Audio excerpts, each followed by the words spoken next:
The transaction was clean, almost elegant, as these things often were when conducted at the highest levels of society. No blood, no scandal at the signing, no visible coercion. Just figures' expectations and a shared understanding that certain assets could be exchanged for permanence. At the end of the 19th century, American money was young, aggressive, and embarrassingly liquid.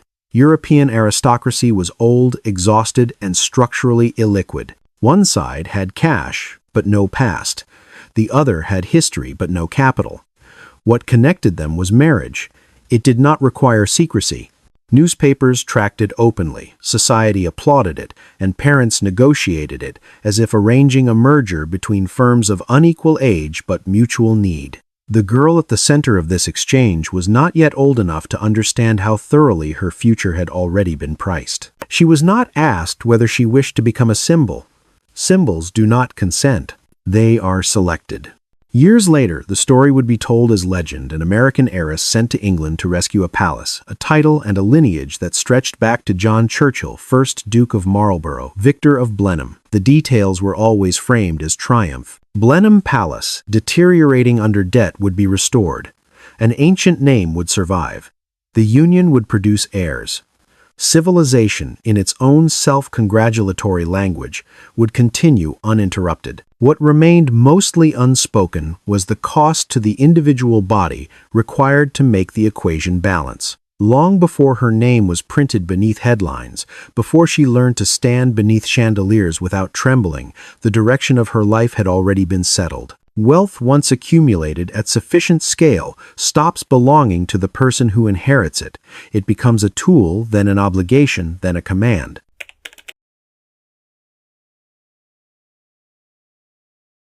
At the end, there is no palace. There is no procession, no echo of orchestras in marble halls. The woman who once entered Blenheim Palace as its savior dies quietly in Southampton, New York, in December 1964, old enough to have outlived the empire that once required her sacrifice. The title that defined her youth no longer follows her in daily life. She is buried without ceremony, befitting a duchess, remembered selectively flattened by shorthand, the most famous of the American dollar princesses, the woman who paid for England's greatest palace with her youth. The paradox is not simply that she was unhappy in wealth. It is that one of the most expensive marriages in modern history failed so completely at producing intimacy, yet succeeded perfectly at producing appearances. For decades, the world mistook endurance for consent. During her marriage, she lived in rooms designed to dwarf human-scale corridors built to impress visiting heads of state. Walls lined with portraits of ancestors who seemed to watch, evaluate, and silently enforce standards she could never renegotiate. Her husband, Charles Spencer Churchill, 9th Duke of Marlborough, did not disguise the terms. He required an heiress, not a companion. The dowry reported at roughly $2. $5 million in cash and securities at the time, a fortune large enough to stabilize Blenheim's finances, was not symbolic. It was structural. Without it, the palace would have continued its decline. With it, the family's public authority endured. The bride was 16 when the pressure to accept this destiny became unavoidable. By 18, she was installed as Duchess of Marlborough, one of the most scrutinized women in Europe, admired for her gown's posture and obedience, while her private resistance was treated as immaturity rather than instinct. The marriage fractured early and predictably. Emotional separation followed physical proximity. Public duty replaced personal will. By 1906, formal separation acknowledged what had long been obvious within the walls of Blenheim. The arrangement had succeeded economically and failed humanly. Divorce came later in 1921, delayed by Catholic conviction, social pressure, and the weight of an identity that had never truly been hers to discard. An annulment followed in 1926, a retrospective attempt to declare legally void what had already collapsed psychologically decades earlier. 2 sons survived the marriage, heirs produced efficiently, their existence cited as proof that the system worked. And yet, when the system no longer required her presence, it released her without apology. She would remarry quickly this time to Jacques Balsan, a French aviator and industrial heir, and the contrast would be stark enough to invite reinterpretation of the past. Observers would speak of happiness found too late, of freedom reclaimed. But the earlier architecture of control does not dissolve so easily. A life trained in obedience carries its lessons forward even when the uniforms change.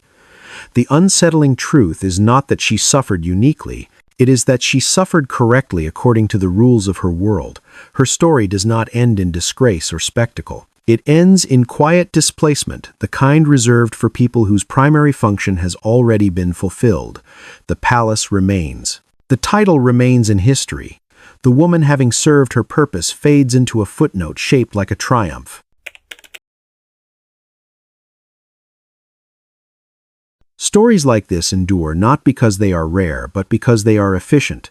They condense entire social systems into a single legible narrative: a woman, a fortune, a title, and a marriage that claims to sanctify the exchange.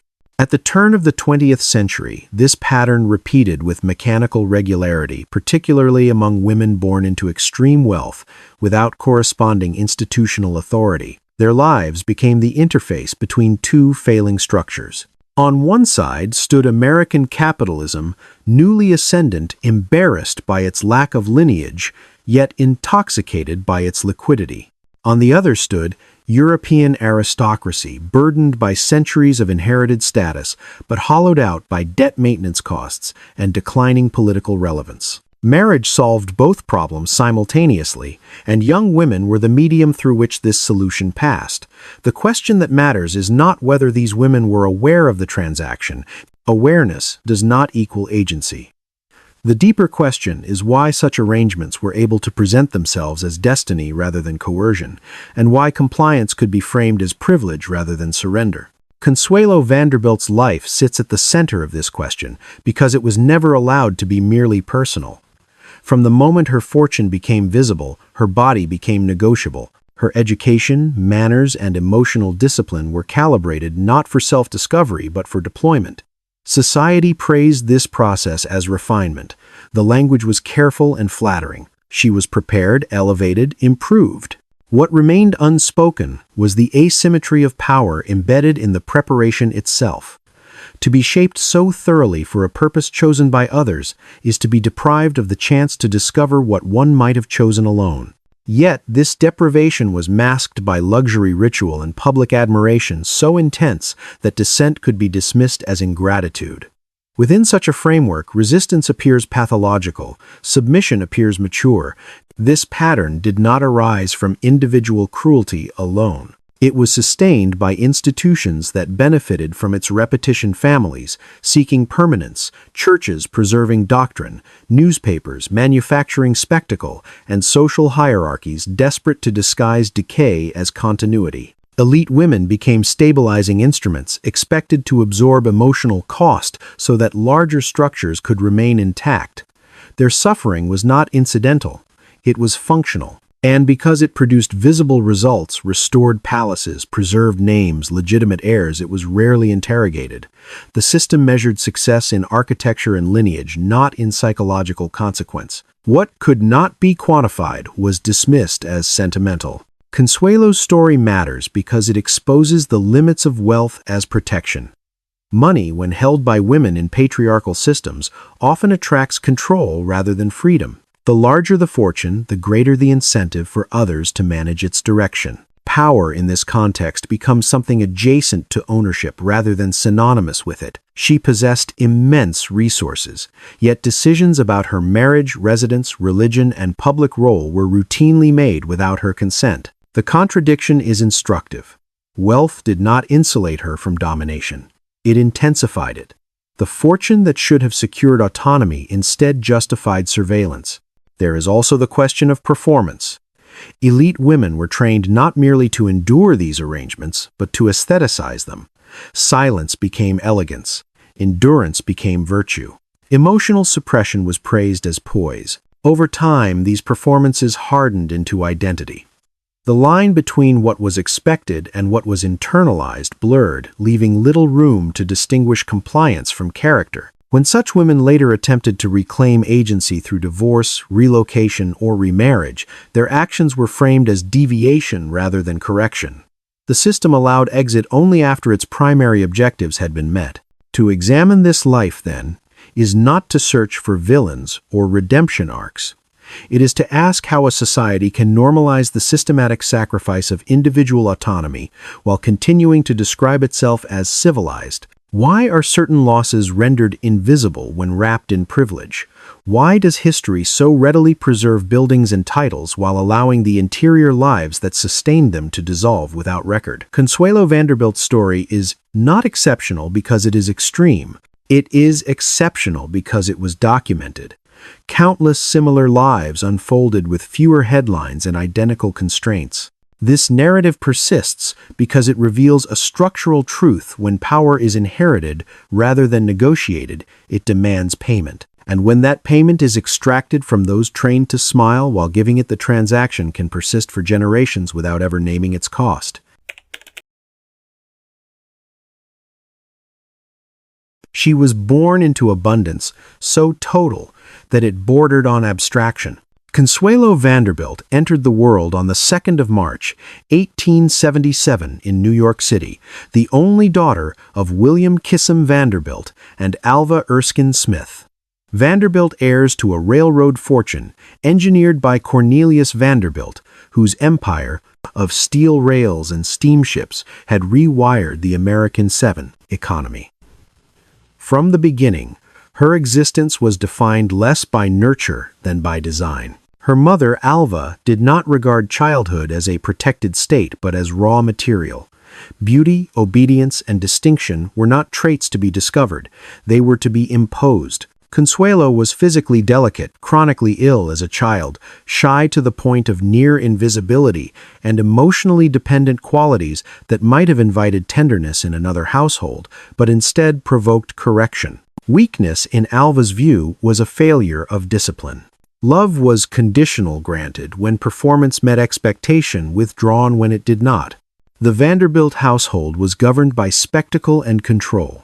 Alva Vanderbilt, one of the most formidable social strategists of her era, understood society as a battlefield and her children as extensions of her will. She engineered balls that humiliated New York's old families, built mansions that forced recognition, and curated alliances with precision. Within this world, Consuelo learned early that affection could be leveraged and fear could be productive. Her education was relentless, and international tutors languages, music, posture deportment. She was trained to move through elite spaces without friction to be admired, without asserting presence to absorb scrutiny without responding to it. Emotional privacy was discouraged. Interior life was irrelevant unless it interfered with presentation. Her father's role was largely ornamental. William Kissam, Vanderbilt wealthy and disengaged, provided the fortune, but not the counterweight. He did not oppose Alva's methods with conviction, and his distance reinforced a critical lesson: protection would not come. Authority was maternal, absolute, and unchallengeable. In this environment, Consuelo's personality formed around avoidance and compliance. She learned to survive by pleasing, to minimize conflict by disappearing within herself. Desire became dangerous. Resistance invited punishment. By adolescence, she had internalized a profound confusion between duty and worth. To disappoint was to risk abandonment. To comply was to earn temporary safety. When Consuelo fell in love with Winthrop Rutherford, a socially acceptable but strategically insufficient match, the response was swift and ruthless. Alva forbade the union, escalated emotional pressure, and reportedly confined her daughter until obedience was secured. The message was unmistakable: personal inclination was subordinate to maternal ambition. This was not a negotiation. It was conditioning. By the time marriage to the Duke of Marlborough was proposed, Consuelo's capacity to resist had already been systematically dismantled. She did not enter the arrangement naive. She entered it trained. The tragedy was not that she failed to fight. It was that she had been taught from childhood that fighting was futile. The marriage to Charles Spencer Churchill was presented as elevation, but it functioned as deployment. In November 1895, at 18 years old, Consuelo Vanderbilt married the 9th Duke of Marlborough at St. Thomas Episcopal Church in New York, a ceremony attended by international press and treated as a geopolitical event. The terms were explicit and documented. Her dowry included approximately $2, $5 million in cash and securities, an immense sum for the era, along with an annual income that would continue to support Blenheim Palace, the ancestral Marlborough seat in Oxfordshire. The palace itself, a vast Baroque monument built in the early 18th century and associated with one of Britain's greatest military victories, had fallen into financial distress. Roofs leaked. Collections were threatened. Consuelo's fortune stabilized the estate almost immediately.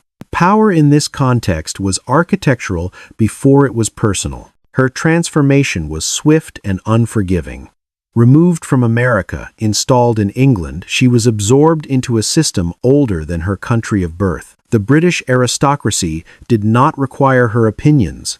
It required her conformity. Her role was ceremonial, reproductive, and representational. She was duchess in public and subordinate in private. The Duke maintained rigid expectations, emotional distance, and extramarital affairs that were tolerated as prerogative. Consuelo, Catholic by conviction, was pressured to convert to Anglicanism to fulfill her public role. Even faith became negotiable. Discipline replaced agency. Her days were scheduled, her movements observed, her appearance curated. The palace that her money restored became the structure that confined her. Motherhood arrived quickly and purposefully.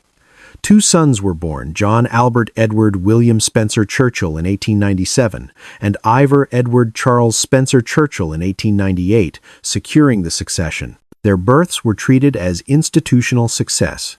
With heirs produced, Consuelo's strategic necessity diminished. Emotional intimacy never followed. The marriage, hollow from the start, calcified into routine. By the early years of the 20th century, the Duke and Duchess lived largely separate lives under the same roof, bound by obligation rather than connection. Her influence extended to charity work, social duties, and estate management, but always within boundaries drawn by others. What looked like power from the outside was in practice responsibility without authority. She could host, fund, restore, and represent, but she could not decide. Her wealth had purchased a title, but not autonomy.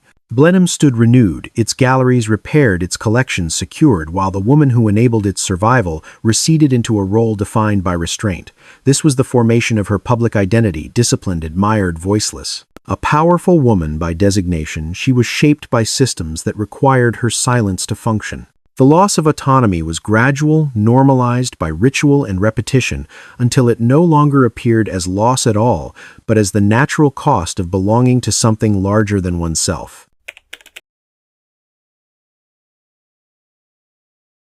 By the time Consuelo Spencer Churchill was fully installed as Duchess of Marlborough, her presence had become inseparable from the institutions she was meant to sustain. Blenheim Palace no longer read as a crumbling inheritance rescued by American capital. It had been rebranded as a functioning symbol of imperial continuity. State visits resumed. Royal guests were received. The long galleries, once threatened by neglect, were again suitable for procession. Consuelo presided over this world with a composure that concealed how little of it belonged to her. She learned the choreography of power quickly, how to host without asserting, how to finance without appearing to control, how to exist as a central figure while remaining peripheral to decision-making. Society rewarded her for this restraint. Newspapers admired her dignity. The aristocracy accepted her presence. Her foreignness, once suspect, was neutralized by performance. The rewards were tangible. Access replaced aspiration. She moved through courts and country houses where lineage determined proximity and memory substituted for merit. Her days were filled with obligations that suggested authority committee meetings, charitable patronage, estate concerns, yet each responsibility was carefully bounded. Publicly, she embodied success, the American girl transformed into an English duchess, a living bridge between two worlds. Privately, the structure was brittle. Her marriage had settled into emotional absence, the Duke maintaining distance that was neither hidden nor challenged. Isolation did not arrive dramatically. It arrived as routine. Silence replaced conversation. Ceremony replaced intimacy. Still, within this constricted sphere, Consuelo began to develop a quieter competence. She involved herself in philanthropy, particularly in housing reform, and work with working-class women areas that allowed moral engagement without threatening hierarchy. These efforts were socially sanctioned and emotionally sustaining, though never permitted to eclipse her primary representational role. Power, as she experienced it, was partial and conditional. She could influence outcomes at the margins, but not alter the system that defined her position. The ascent, such as it was, consisted of becoming indispensable to appearances while remaining disposable to decisions. With time, a subtle shift occurred. Familiarity bred a sense of mastery. Consuelo understood the rules, now the unspoken hierarchies, the expectations that govern behavior, the limits that could not be crossed. This understanding created the impression of control. She could predict reactions, manage crises of etiquette, and maintain stability within her domain. From the outside, she appeared composed, authoritative, even autonomous. Inside the structure, however, the control was illusory. Every action remained contingent on approval, every deviation quietly corrected. The price of stability was continued emotional withdrawal. Warning signs accumulated without confrontation. The marriage, long, empty, hardened into formality. The Duke's infidelities were acknowledged, tacitly treated as structural features rather than breaches. Consuelo's Catholic faith, preserved with difficulty, isolated her further within Anglican England. Her health suffered under strain, a continuation of childhood fragility now reinforced by chronic stress. Yet these signals were rationalized away, absorbed into the narrative of duty. To question the arrangement would have required dismantling the identity she had been forced to inhabit since adolescence. The illusion persisted because it was necessary. Control, even imagined, offered psychological survival. She managed her household, raised her sons within prescribed expectations, and fulfilled public roles with precision. But the distance between management and authorship remained. She could administer but not redefine. By the time separation became inevitable, it did not arrive as shock but as acknowledgement. The structure had never been designed to accommodate mutuality. It had been designed to extract resources and preserve form. In believing she had adapted, Consuelo had merely learned how to endure. The flaw was not weakness, nor was it ambition. It was loyalty trained beyond reason, obedience carried past the point of usefulness. Consuelo's defining instinct had always been to endure, rather than to confront, to preserve structure, even when the structure eroded her interior life. This instinct, cultivated from childhood and rewarded for decades, delayed rupture long after its necessity became clear. By the early 20th century, the marriage was functionally over, yet she remained bound to it by habit, faith, and the belief that dissolution would constitute failure. Catholic doctrine reinforced the delay, but doctrine alone does not explain it. What held her was the deeper imprint of conditioning, the conviction that duty must be completed before selfhood could be claimed. The irreversible turn arrived not as a single decision but as accumulated exhaustion. Formal separation in 1906 acknowledged what private life had long confirmed, yet it did not liberate her. For 15 more years, the marriage existed in a suspended state, legally intact, emotionally void. During this period, Consuelo began to recognize that endurance itself had become the trap. The loyalty that once protected her from maternal punishment now protected nothing. Her sons were grown enough to be secure within the lineage. Blenheim's finances were stabilized. The institutional objectives had been met. What remained was a life paused indefinitely, waiting for permission that would never arrive. Divorce in 1921 was therefore less rebellion than recognition. It did not overturn the system. It conceded that the system no longer required her compliance. Her rapid remarriage to Jacques Balsan later that same year revealed the extent of what had been missing. Balsan, wealthy in his own right through textiles and aviation, did not require her fortune or her submission. The marriage offered companionship rather than extraction. Yet even here the earlier flaw lingered. Years of enforced restraint do not evaporate on command. Freedom arrived, but it arrived late, shaped by habits formed under surveillance. The fatal pattern was complete, a life spent fulfilling obligations so thoroughly that autonomy, when finally available, felt unfamiliar. Collapse in this case did not announce itself with scandal or ruin. It unfolded quietly, almost politely, as relevance faded. Divorce stripped Consuelo of the title that had defined her public identity. She was no longer Duchess of Marlborough, no longer required at Blenheim, no longer central to the rituals she had mastered. The palace continued without her, maintained by lineage and history indifferent to the woman whose money had saved it. This was power's final inversion. The institution survived precisely because it no longer needed her presence. Her second marriage provided emotional stability but not restoration of status. Society's gaze softened, then drifted elsewhere. The American heiress who had once embodied transatlantic alliance became a retrospective curiosity, her story reduced to shorthand in memoirs and society columns. Health issues persisted. The energy required to sustain public roles diminished. The world that once demanded her compliance now offered quiet indifference. There were no apologies, no acknowledgments of debt. Structures do not express gratitude. What fractured most profoundly was not reputation but narrative control.